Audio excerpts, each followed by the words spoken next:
I'm doing well. So it would be, is it 6 p.m. for you right now, I guess? Exactly.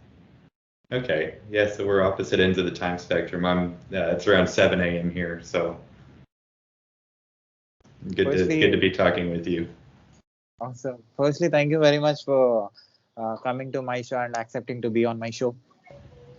Absolutely. Thank you for having me. So I've gone through your profile. I came to know that you are a cloud architect. Yeah, you could say that. Yep. So I thought to tell about you and the work that you are doing and the work experience of yours to my audience. Sure. So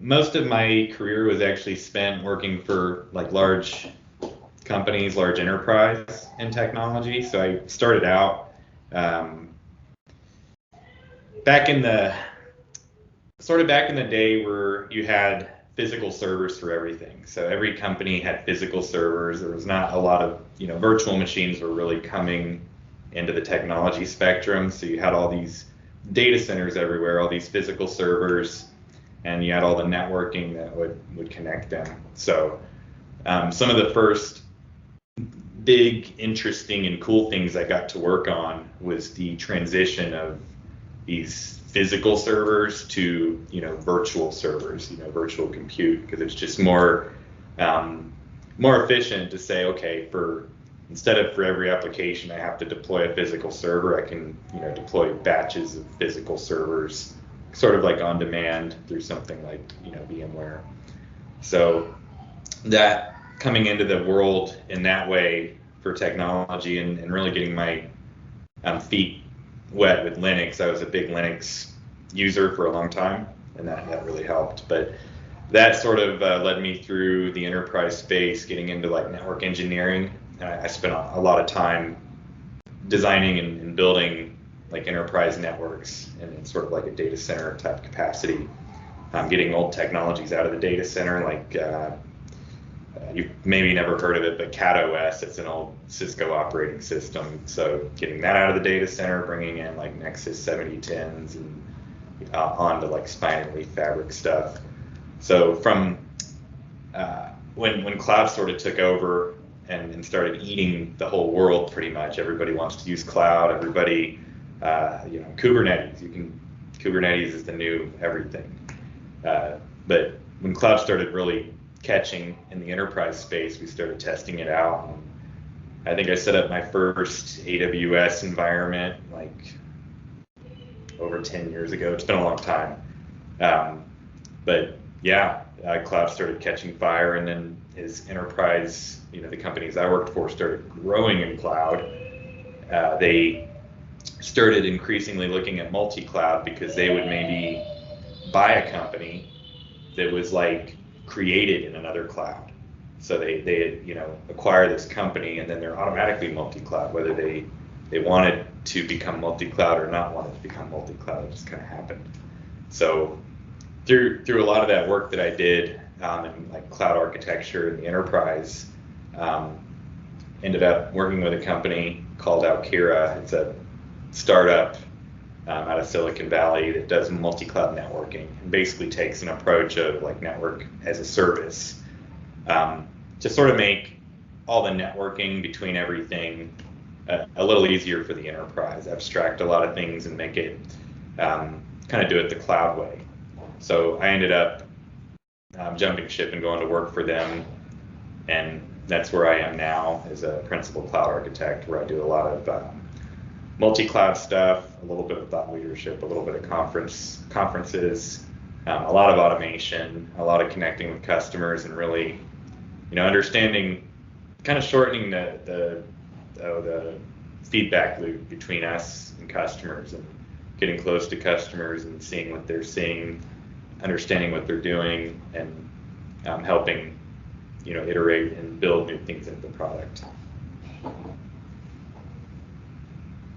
So what is your responsibility exactly? So my responsibility exactly, if most companies will have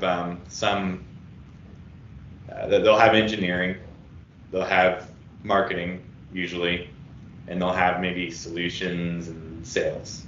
let's say they have those four pillars or those four verticals.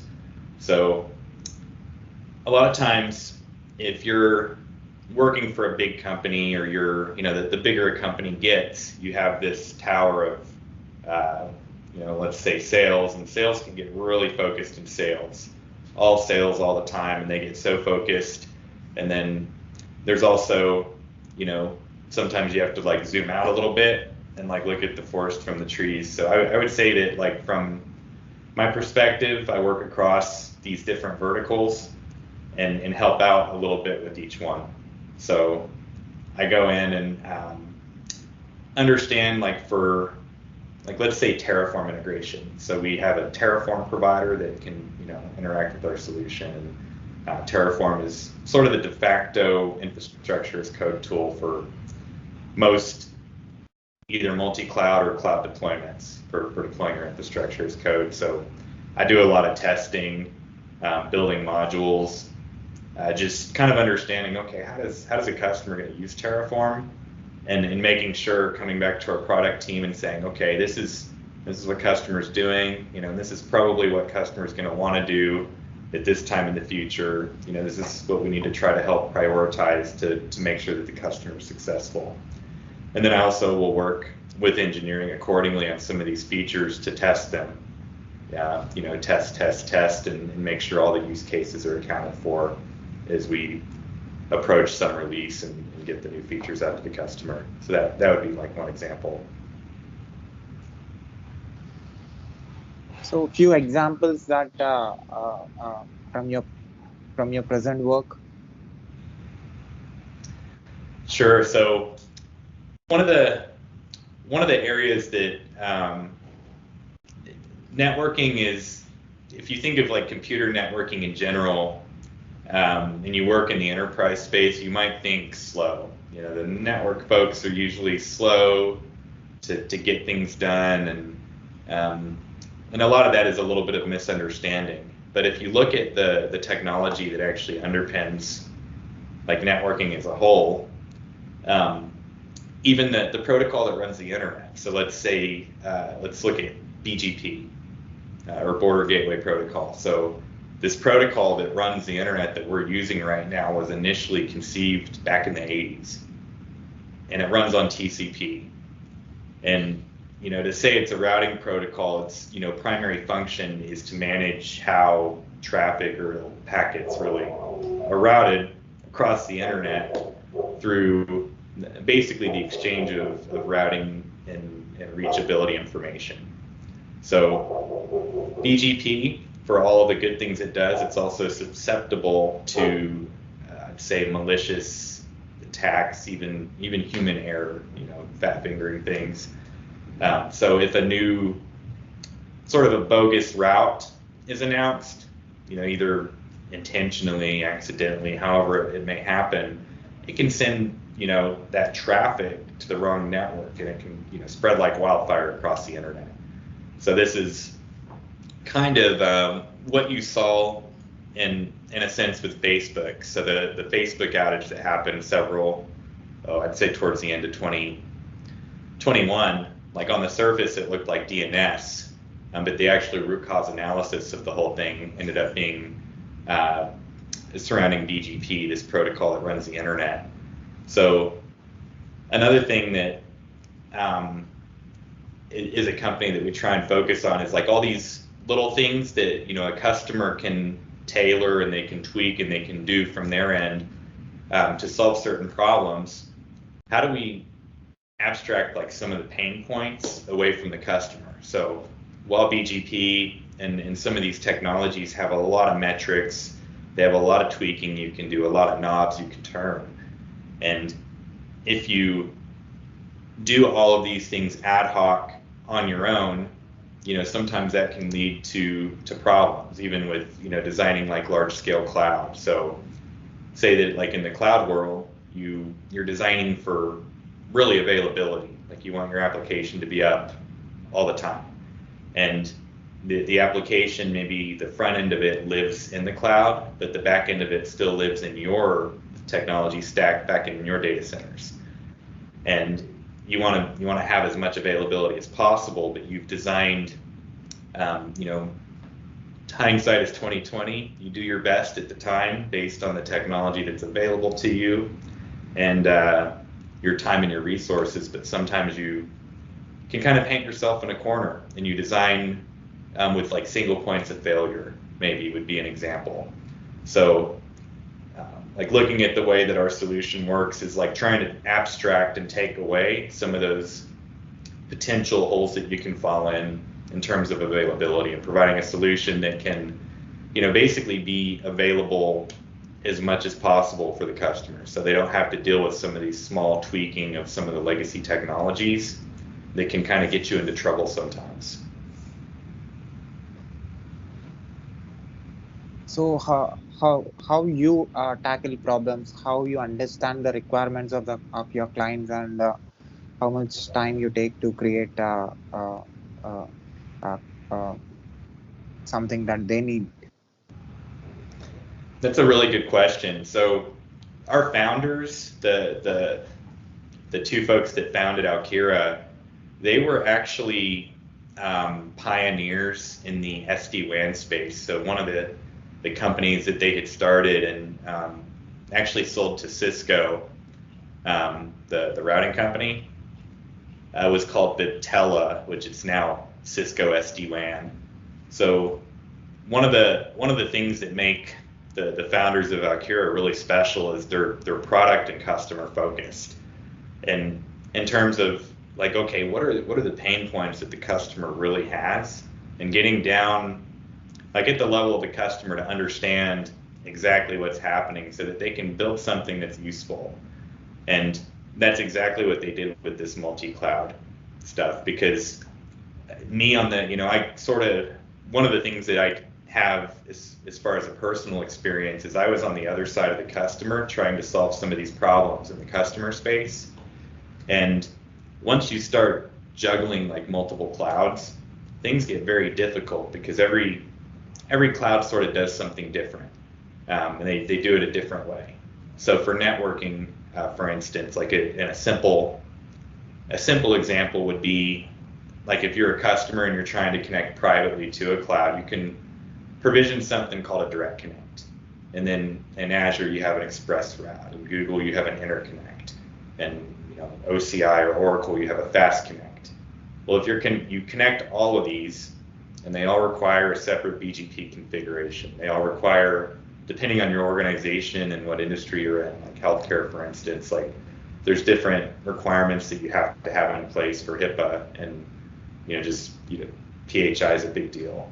So making sure you're meeting all those segmentation requirements and isolating and segmenting everything. So each cloud, you know, although AWS has a VPC and Azure has a VNet, they all have different knobs you can turn to, you know, influence behavior differently. So the more clouds you get in, the deeper knowledge of expertise you have to have in each one before you can really bring together a holistic solution. And we do a really good job of just kind of taking, instead of thinking of it as like a VPC or a VNet, or whatever Oracle calls it, I forgot at this point, VCN.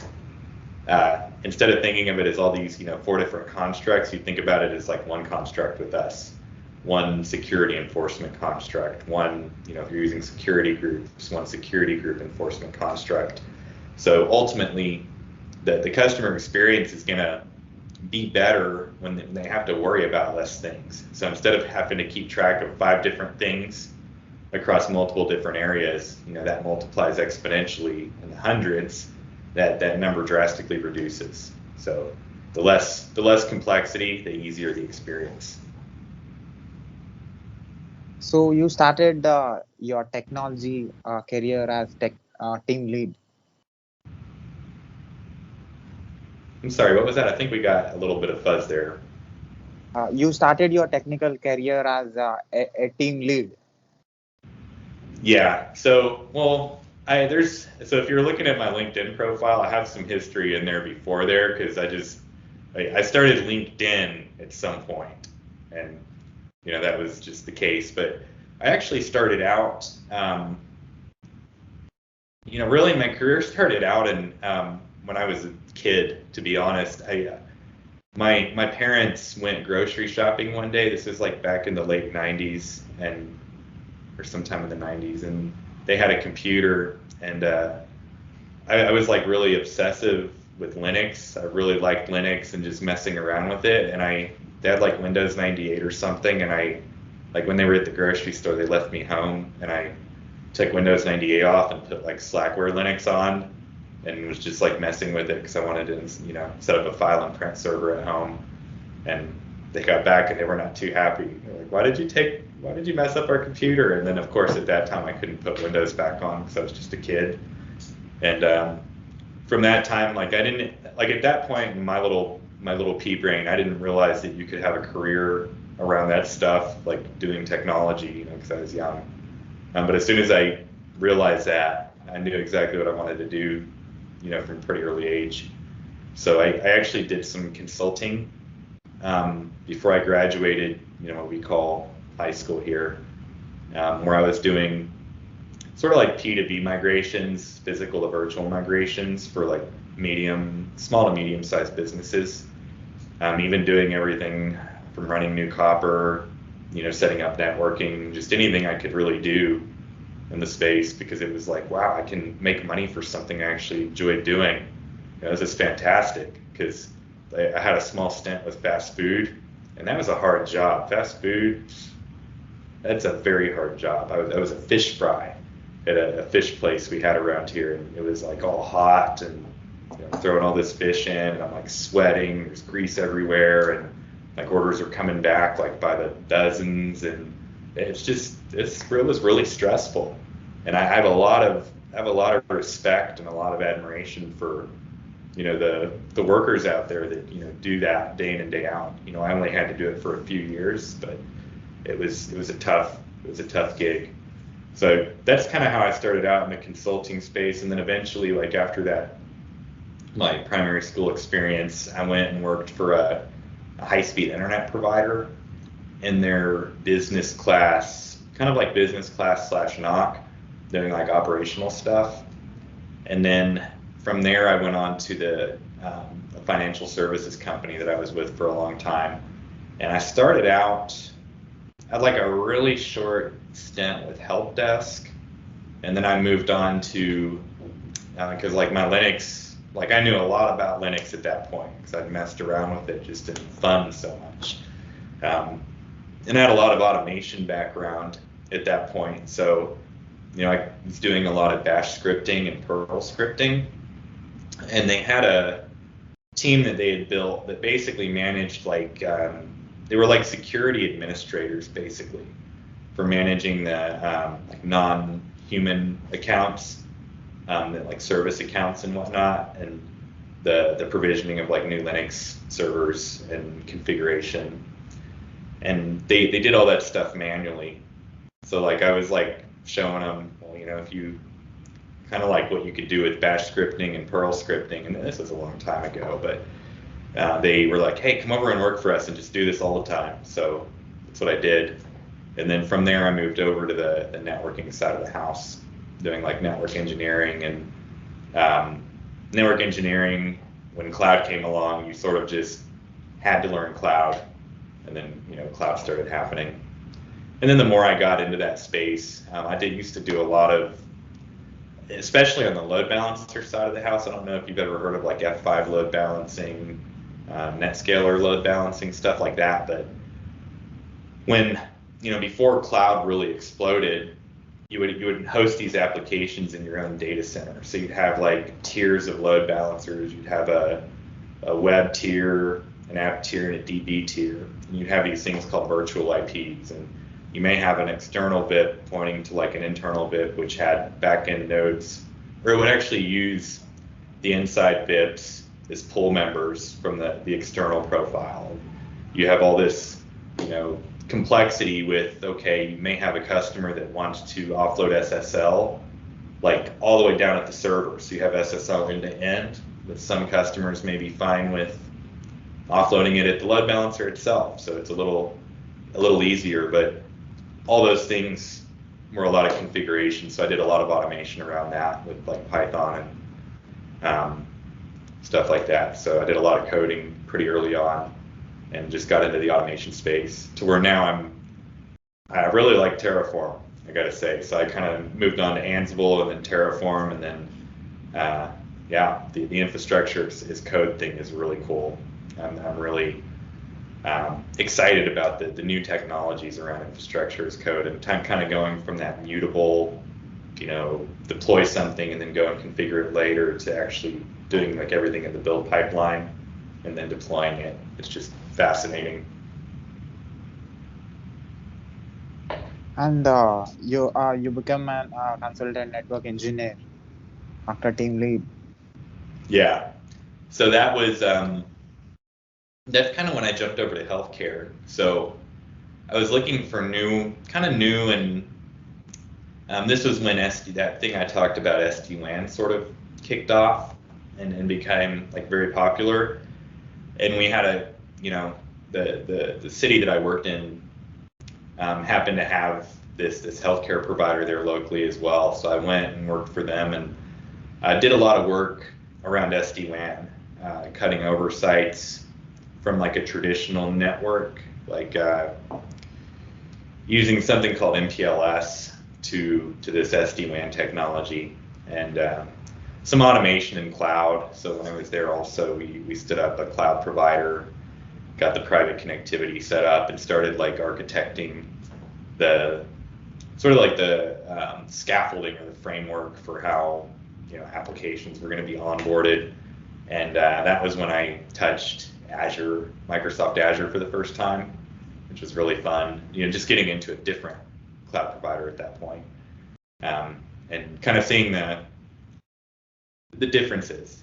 So once you're deep in one cloud provider and then you move to another, you realize how you on the surface level you might think they're really similar and they're like exactly the same, but like once you get in and you start architecting and putting them together, you're like, wow, these are really different.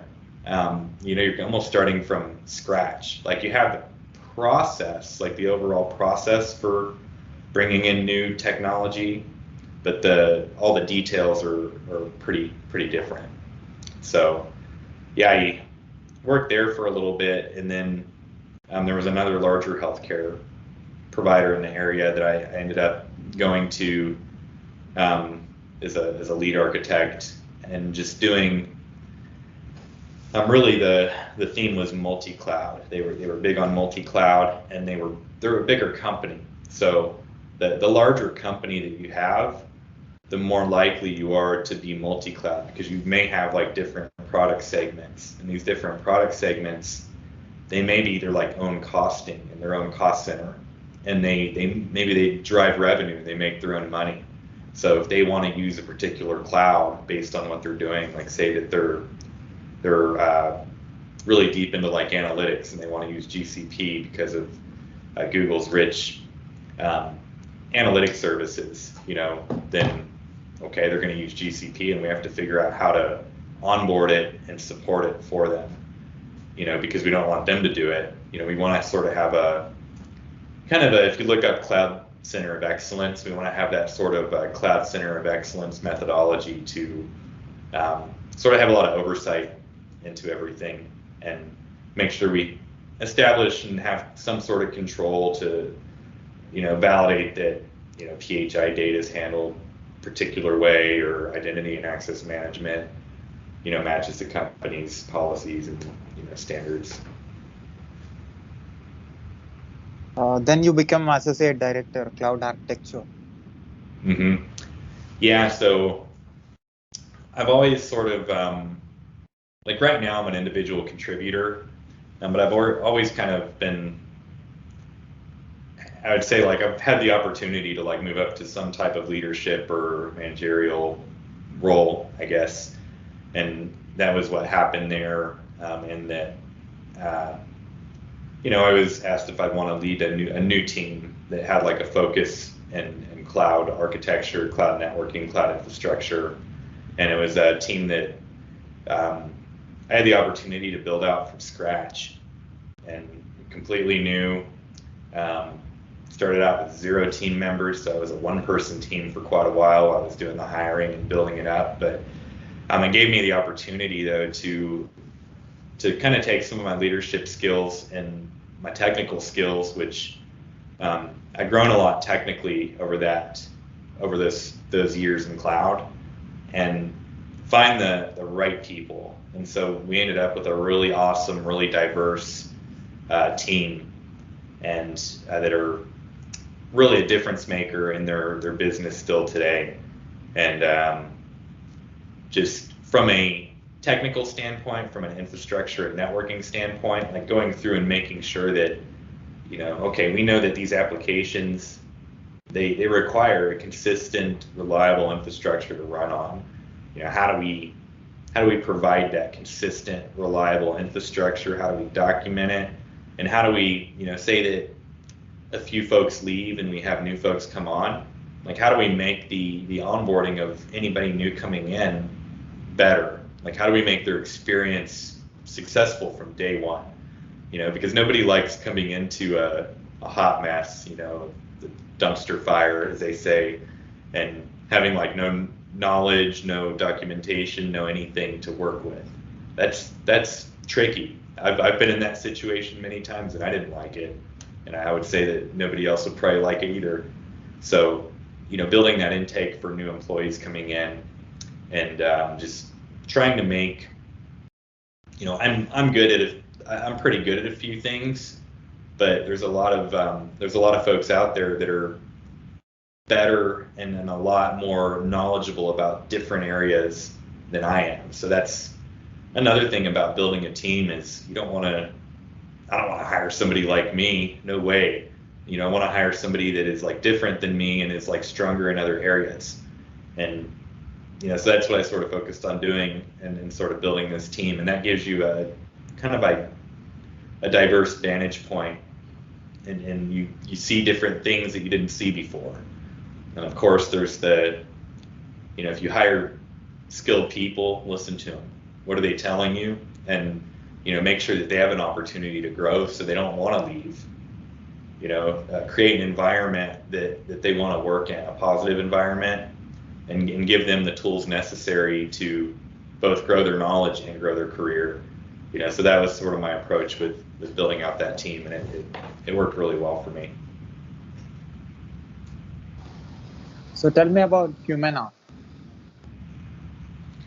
Yeah, so Humana is they're just a large health insurance provider, and they're sort of on the tip of the iceberg as far as like bleeding edge.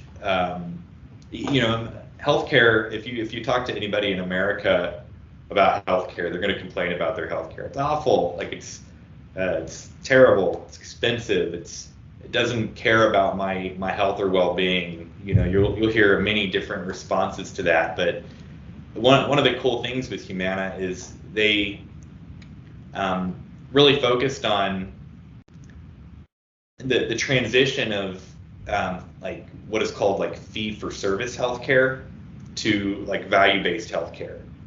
So like focusing on the health and well-being of the individual first, and then if you make that your focus, then hopefully everything else falls into place. And there's a lot of areas that our healthcare system can be improved, and Humana was. And I got to say, when I joined Humana, I had some of those impressions as well. I was like, it's all the healthcare providers' fault. It's a big greedy corporation, and like yada yada yada, because I had to pay off some pretty expensive medical bills at some point. Of course, I had a few different surgeries over the years that were pretty expensive, and I'm going into Humana and actually seeing seeing the system from the inside out, and sort of seeing there's so many passionate people there that put everybody else before themselves and are really trying to, because Humana is one company, the healthcare system is the healthcare system. So you're going to have good companies, you're going to have bad companies. And I would say Humana was one of the good companies, and a largely positive experience working there. And they had a rich technical ecosystem too. So I got my hands into a lot of different technologies that I wouldn't have otherwise touched had I not gone there. And they were, one of the cool things about Humana in particular is I had a leader there that I worked for that and kind of came with the approach of I really want to grow my individuals. Once they start hitting that point where they're not learning anymore and they've kind of hit the peak, I want to grow them out of that and put them somewhere where they can continue to be valuable, even if it's not reporting to me, even if it's reporting to someone else. So there was some good leadership there that taught me some really valuable lessons with approaching things that way, because team is a team. It's not about you, it's not about me particularly. The whole team is what's important, and having the whole team act as a team is really not just what makes the team successful, but it makes the department successful, that portion of the business successful, and then the business successful as a whole. So your connection with blockchain and technology.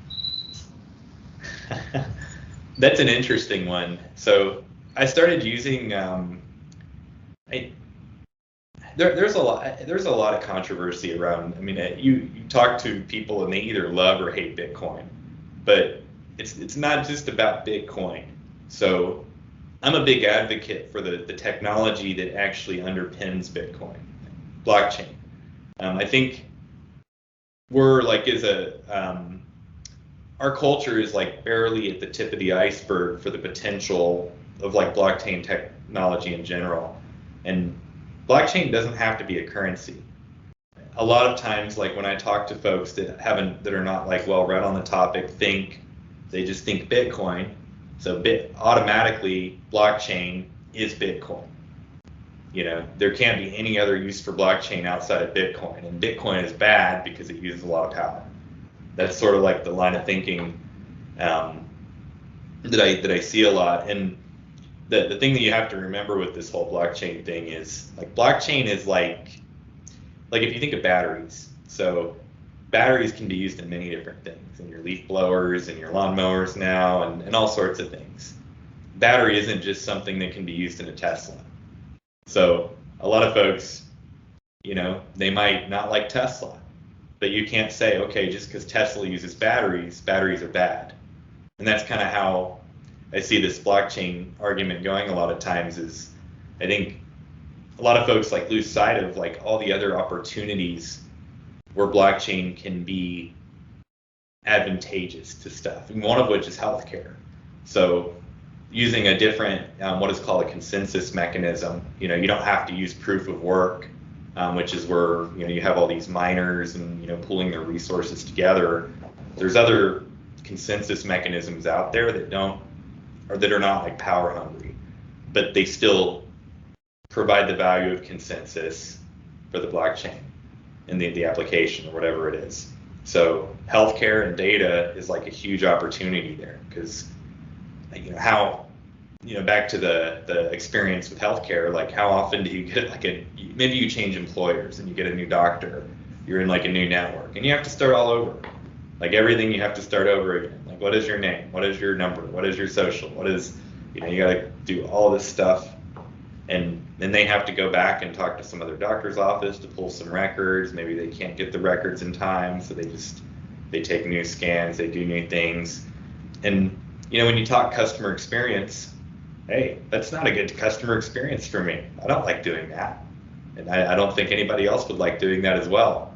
So there's a lot of technologies available to us that can help solve that problem. And blockchain is maybe just one of many in the future. And who knows what the best one is going to be, or what is going to ultimately happen with the healthcare system. But my view on the matter is, if you have a technology like blockchain that provides these capabilities and these values and does it in a way that is better than what we have, why not give it a try? It's not like you have to completely flip the whole system over and convert to something that's underpinned by blockchain it all at once. You start out small. You start out with what's called an MVP, a minimal viable product, and you grow it. So, but I did start out using, it was like back 2011, 2012, when I was doing some of my studies, I had set up these VPSs or VPNs across multiple countries. And I was like learning, like to learn networking, I just wanted to get in and, do stuff, because practice by doing is the best way to do it. You can read all the books you want, but until you set up some GRE tunnels and IPsec tunnels and you're doing different things, you're really not going to know your stuff. You really got to do it. So I set up all these cross-continent VPSs, and I was like using Linux tools to basically generate large files just with nothing in them, compress them, and then automating sending them from one country to the other. Just like little things that I was like, let's try this. And I remember on one of these VPS providers, they were like, you can pay in Bitcoin. And I was like, what in the world is a Bitcoin? That's interesting. So I started looking at it, and the more that, I started reading about it, and I'm like, hey, why not try it? It's just one new thing out there. So I tried it, and I was like, wow, this is pretty cool. And then I was just interested and kept up with it over the years, and even did some mining at one point and just kind of messed around with it. And that kind of moved me over to Ethereum is a currency, because it has like more use cases and different things that it can do in the decentralized finance space. And NFTs are very polarizing right now. I personally don't I understand what an NFT is and what the point is, but I just don't get it. Like, maybe they will continue to be valuable and they will explode in the future, but me personally, I'm maybe kind of a fad. I don't know. We'll see. But yeah, there's a lot of stuff out there with blockchain and crypto that's just really interesting, and it's so new that really understanding the possibilities and the capabilities in the future. I think there's going to be a lot of new things come out of that space, specifically with blockchain, that's going to be really interesting and is going to help as far as anything that's treated as a decentralized. When you look at distributed systems, across, if you work in technology, you're very familiar with distributed systems and the challenges with availability and consistency across them. So, looking at how blockchain can sort of help there will be interesting.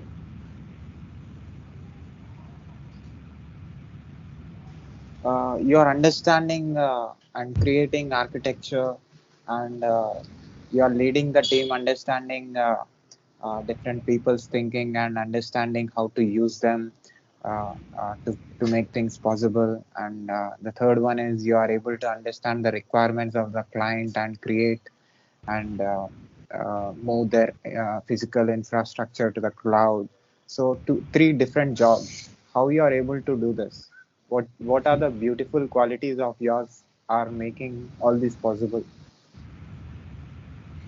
Yeah, so that's a good question. For me anyway, it's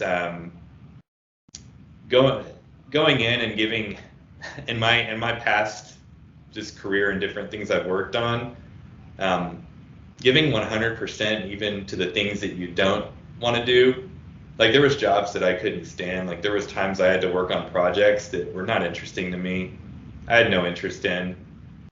They just were terrible, over the years, and I still gave 100%. And I think if you always give 100%, no matter how, even when I was frying fish back in the day, I was a really good fry cook. I gave 100%. I was, my goal coming into this seafood restaurant was to be the best fry cook ever. And if you do that with everything that you work on, then what that is going to do, it may not get you the absolute best job in the world, but it will open up opportunities for you to be seen by different folks that maybe have the opportunity to give you opportunities to fit into these other roles. So that's the best advice I can give in that area, is just give 100%, and always be on top of your game. You're going to have a few focus areas that you're really deep in. My deep focus areas that I've been very deep in, it's going to be Linux, like network engineering, building scalable networks, and then cloud infrastructure, and also automation around those areas, and a little blockchain thrown in. But like those are the areas that I'm pretty deep in. Well, further educating myself in those areas and, learning all the new technologies that are coming out and keeping up with everything on top of webbing out into other areas and seeing how those areas interconnect with the areas around me is really important. So the infrastructure that I'm building, like how do I understand the application landscape better that's going to live on it? Because not that I have to be an application development expert, or I have to be an expert at designing applications, but how do I understand those things enough to where I know that I'm building the optimal design to run them on top of? And, so understanding and branching out on other areas and figuring out how everything's interconnected. Again, seeing the forest from the trees, zooming out a little bit. And teamwork is always the big thing. If something that I try to do anyway is like my team always, I want to give as much as I can, and that always pays dividends, because if you go out of your way to do things for others around you, then a lot of times you're going to get that in return, which is really valuable, and it helps grow your network. So yes, a lot of technical, but a lot of personable skills too, just to grow those around you, and then they will grow you in return.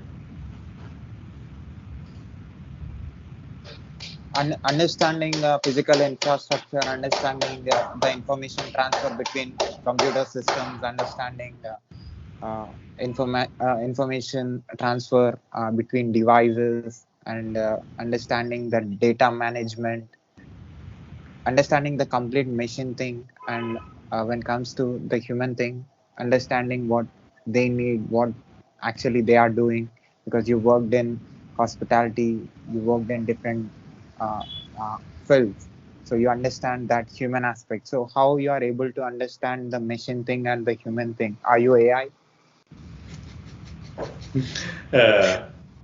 That's funny. That's a good question. Yeah, I'll tell you what. When I first started out working in tech, I was just, this is something that's like a learn by experience thing. The more you can't gain experience and you can't gain wisdom without jumping in and trying things. And that's one thing too. Like I've tried a lot of things in the past. I've had different approaches that have largely failed. Like, okay, I'm going to scratch that one off the list because it didn't work. And that's one thing. You just got to try new things.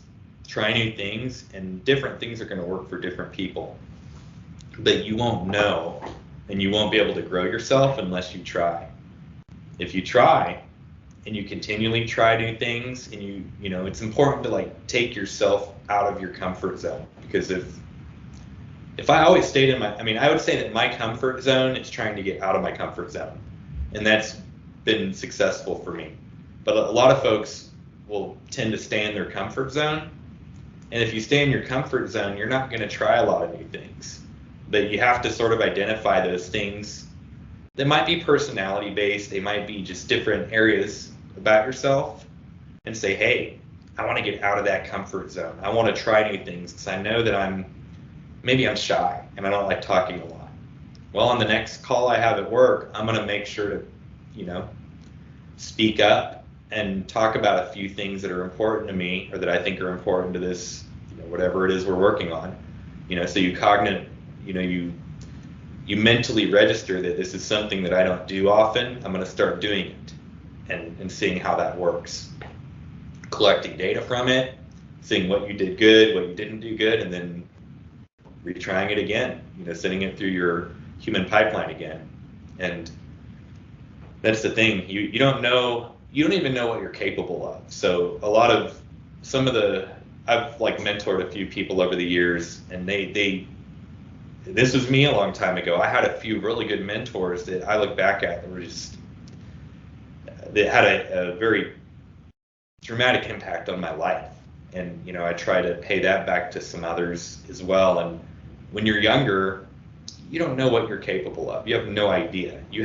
Everybody has a ton of potential, and getting them out of their comfort zone to go out there and to face head on this world and their job and these different areas and say, hey, I've got a lot of potential. I'm going to try and get all that I can out of this. I'm going to push myself to find what that potential is. I think is pretty important, if that makes sense. You understand all the services in all the clouds? Does anybody? I don't think so. I understand. I've worked across most of them, I can tell you that, but I'd say I have a good fun. So there's different services in the cloud that like have not changed in a long time. Like there's I would say the foundational services, like, EC2, VM, security group, VNet, subnet, like the endpoint services, like service endpoints, private link. I mean, those are just some off the top of my head. Like those new features will get released over time, and like, yeah, new services will like be supported by like private link in the future, stuff like that. But as a core service, it kind of acts the same way. Excuse me. So like as far as that's concerned, I'd say I have a good deep understanding of a lot of the core services. But all the new service, I mean, there's new services released at reInvent every year, like by the dozens. And time doesn't allow to understand them all. But I have gotten into a lot of them just to test them out and POC them, or we have maybe a customer that's using something, or when I was on the enterprise side, I'd have a VP to say, hey, this new service came out at reInvent. Can we use it? What does it do? So you go and you read like a release page, and nobody else has really done anything with it. So, okay, how are we going to figure out what it does? Let's go in and mess around with it, set it up, and figure out how it behaves and see if it can help us. So that's sort of where and I've used all the different the Kubernetes services in each cloud, mainly EKS and AWS and AKS and Azure. I did a little bit with GKE and Google Cloud, but not as much. But yeah, those are really popular services as well. A lot of folks want to build their things on Kubernetes now, and for good reason. Using the cloud native, a lot of the stuff that EKS does, like out of the box, if you were to set it up yourself and build Kubernetes out natively by yourself, I did that too at one point, and that's so much harder. There's so much. I'm sort of like having PTSD now, going back and thinking about it. It was a stressful time because it's just a lot. The networking alone is not easy. So.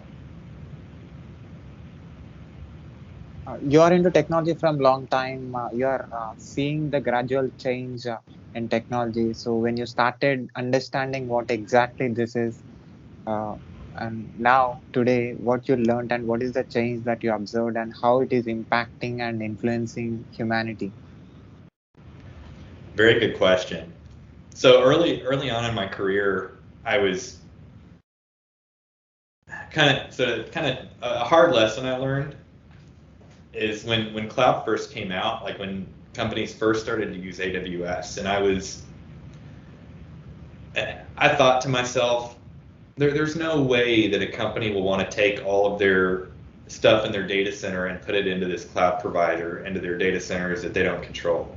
That doesn't make sense. And this was a long time ago, so of course my thought process has changed drastically. But I sort of took a stance on that, and I shouldn't have taken that stance. And one thing that taught me over time is when new and disruptive tech comes out, you really can't dismiss anything. There's some things that are just kind of wild and outlandish that you can say, okay, this is something out in left field, but for the most part, you really shouldn't dismiss things, and you really should take a good look at them and think about the problem they're trying to solve, more so than who's putting out the product or some of the other things that you could look at. And if it's solving a problem that people have, then chances are it's going to be a useful product. So never dismiss anything. And I think one of we live in this world where you can start a business in cloud, and you don't have to sign a lease for a physical office anymore. You don't have to build a data center. You don't have to procure servers. You can build a business sitting at home at your desk, and that could turn into a unicorn that's bought out by someone else for billions of dollars. Like, that's the world we live in now. And cloud is one of the things that enables that. So while this is amazing, like, we're honestly, like, I always get excited about technology, and that's why I still work and love tinkering around with stuff. And it's the most exciting time to work in technology is right now. But I think I also, like, as far as like a society and as far as like how it's impacting humanity, I do think that there's consequence, cause and effect. Back when you're in, your grade school, or when you're a child, your parents would teach you, okay, cause and effect. Something happens, there's always an effect to it. And there's always an impact, there's always a trade-off. And one of the things that I see, especially with a lot of new graduates coming out of university and new technologists, is the industry, especially with cloud and everything, they've built so many like abstractions on top of like where things are actually happening. So under everything, you still have electricity, you still have bits going over a wire, going to some switches, which are switching frames to like, that are connected to physical routers that are like routing packets, that are using routing protocols that, so you have all this stuff way down the stack.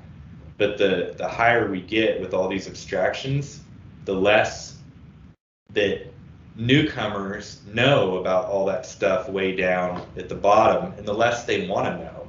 So there's like not a desire to understand a lot of those things anymore, because after deploying a full application environment on all of its infrastructure with Terraform, why would you? Or with all the cool things that you can do, you build a C compiler to do different things, and you have some specializations, and you get so down into the software, like, why do I want to worry about hardware anymore? And I think that there's a consequence to that, because the more abstraction you have, the less you know about the foundations. And I think eventually that could lead to a problem.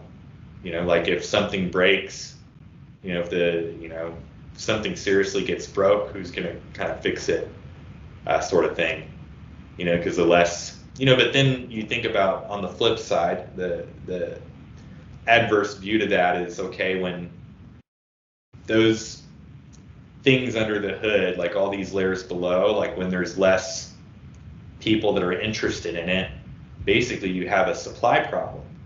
So then the supply problem drives a sort of a overcorrection to say, okay, we're going to pay people a lot more to do this now because we don't have anybody to do it. So then you have an influx of folks coming in to do it because there's more money involved. So it's a complicated thing, and with as fast as technology progresses,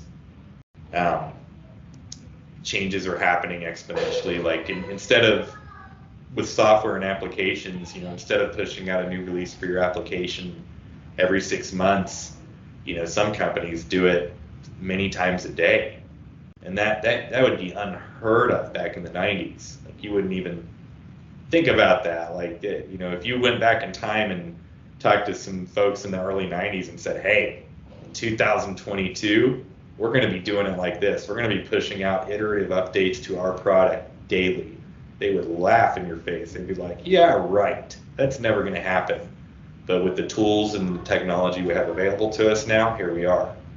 We're doing it. So, yeah, it's an exciting time, but there are consequences to things. And, the whole thing is, back to the teamwork and just trying to make the right decision. So everybody's going to have decisions to make, and if they try to do the right decision and take the decision outside of themselves, like, okay, not just maybe what's best for me, but what's better for those around me too. And even the environment, the environment's huge. To kind of give an example, where I live, many years ago, we'd be 5 inches in snow and it would be 0 degrees outside in December.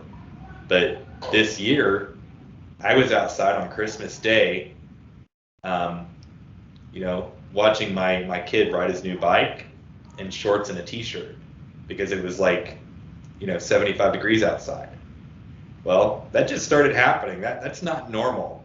There's something going on because I've been alive for this long, and now this is happening. So the environment is changing. What are the consequences to all of the stuff that we do that is influencing that and is going to influence it for our children. So try to think of like larger things like that is really important. They have to be in your mind, and you want to make decisions that influence those in a positive way. So I have a last question. Sure. So, what is that particular quality that or a skill that that made you to uh, I mean that helped you in make improving your problem solving ability and made you to uh, solve all the problems that you faced in your technical life?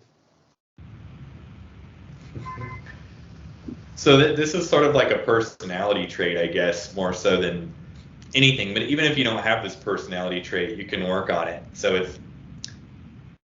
if there's something that you don't like in your life, if there's something that is not going the way that you want it to go, well, don't be happy with that. Go to it and face it head on and see what you can change about it immediately. And so there's always an opportunity to make something better. I've been in some situations that were pretty rough over the years, and like looking back, and situations are always worse at the time. You might think that there's no way out of it, or that, oh, this is awful, but no matter how bad it is, you can look it in the eyes and say, hey, we're going to get this taken care of. We're going to nip it now. And with that, do it with a positive attitude. And I know like having a positive attitude, no matter what your circumstances are, is extremely critical. My sort of the take that I try to, what I do, and even like when I was in leadership or with whatever it is that I do, is always stay positive. You can have a situation, you can have 10 things, and none of those things are like very negative and bad, but you could have one of those things that's positive. Well, key in on the positive one and throw the negatives out of your head. And it's really easy. I think Twitter makes this excessively easy for people to be negative and to have a platform to be negative. And it's just not, like, there's some things that need to be said and there's some things that should be said, but anything else, if you're negative or you're putting someone else down, or you even like in your mind, like you cannot put someone down on Twitter or someone else on like another social media platform, but you can even be thinking it. And I'd say thinking these things are dangerous. Like you really have to start out at the source of that negativity or those issues, which is in your head. If you can change your way of thinking to be more positive towards everything you're working on, everything you're doing, you're going to see it's going to pay massive dividends. And always be positive. Even when, at one point I won't bring in the situation, but, I was at a point where, I was in some major trouble, and, I could have lost my cool. I thought I was going to be losing my job at the time. There was a lot of things in flux. There was a lot of layoffs. And there was some crazy things happening. And, I somehow remained positive through the entire scenario. And because of the positivity and going and trying to be positive to others, I actually got a promotion out of the whole thing, which was interesting because, yeah, your attitude can go a long way for you. And yeah, just keep that positive attitude and just know that there's nothing you can't do. Go out and do it. If you don't like something about your situation, well, you can change it and change it. I'll put your links in the description of this video. People who find our video on YouTube can see the work you're doing and can follow you. Awesome. Thank you. It's been a really good talk. I went back and listened to some of your previous conversations, and they're really interesting. You have a very diverse, just wide variety of people on your YouTube channel, which is really cool. So So yeah, that, keep it up. that's what my next question is, last question. So what do you say about my questioning in this conversation and about our conversation? I thought it was a really good conversation. Great job. And, this is I think a lot of, I'd say podcasts or channels out there will focus in on like one, like, okay, it's software development. I'm only going to interview software developers or, this industry or that industry. But you've sort of opened it up to everybody. And you have some just very different personalities on your channel, which is really cool. It's a good variety. And that's awesome because you can learn something from every single one of them. And everybody has a different problems that they've solved and different approach. And knowing about those is just more weapons in your arsenal. So I did graduation in computer science and engineering and masters in software engineering. So how this video experiences and talking with great people like you who are experienced and who are already into the industry for a long time, how this experience is going to help me in if I work in cloud? Yeah, so you're growing your network, and the more folks that you know, the more folks that you rub elbows with and talk to, that means you're growing your network, and that's going to help you. You know, the more network you have, the more opportunity you have, and the more you can get your name out there. And yeah, stuff that's it used to be a resume was a handwritten, well, not handwritten, but typed up a few pages, and you had to take in a physical copy. Now a lot of times your online presence is your resume. Like if you blog, that's your resume. You have an online portfolio. Your track record online, that's your history. So, that's going to be the first place that recruiters in the future look, when they vet you. So, yeah. Can I put this video on my YouTube channel with your permission? Absolutely. And also, can I put this audio and video clip on my podcast, website, internet, social media, everywhere with your permission? For sure. Thank you, William. Keep doing what you're doing, and keep inspiring people like this. Certainly. Great conversation, and have a good rest of your evening. Thank you, sir. Bye.